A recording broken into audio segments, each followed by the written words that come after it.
En clôture de cette 23e journée, Marseille 3e accueillait Nancy, la lanterne rouge. Double objectif pour l'Olympique de Marseille, ne pas s'éloigner du Paris Saint-Germain et revenir à la hauteur de l'Olympique lyonnais qui a perdu à Ajaccio un peu plus tôt dans l'après-midi.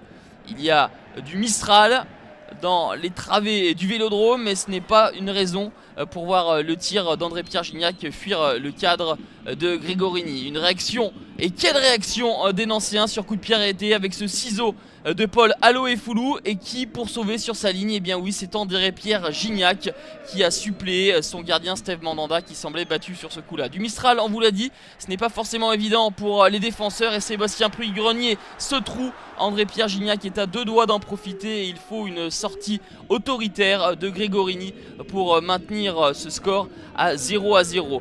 Nancy joue bien, Nancy est audacieux et Paul Aloefulu a une nouvelle situation pour ouvrir la marque, mais Steve Mandanda a bien bouché l'angle. 0-0, c'est le score à la mi-temps.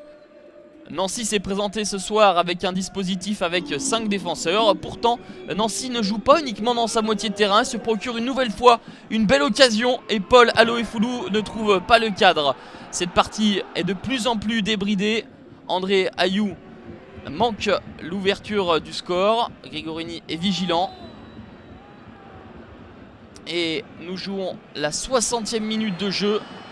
Coup de théâtre, sans doute le tournant du match. Wilfried Bian sort un deuxième carton jaune pour le Britannique Joey Barton sur cette faute et ce tacle appuyé sur Jamel Bakar. Dès lors, Marseille va devoir évoluer en infériorité numérique pendant une demi-heure. Ça n'empêche pas les Olympiens de se créer de belles situations comme ici avec Jordan Ayew.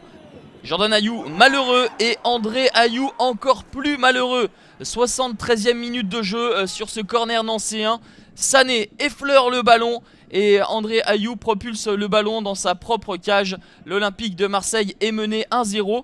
Et pour être tout à fait honnête, ce n'est pas complètement immérité tant les Nancéens proposent une belle prestation ce soir. Marseille pour une réaction, André-Pierre Gignac en pivot se retourne, mais le cadre n'est pas trouvé.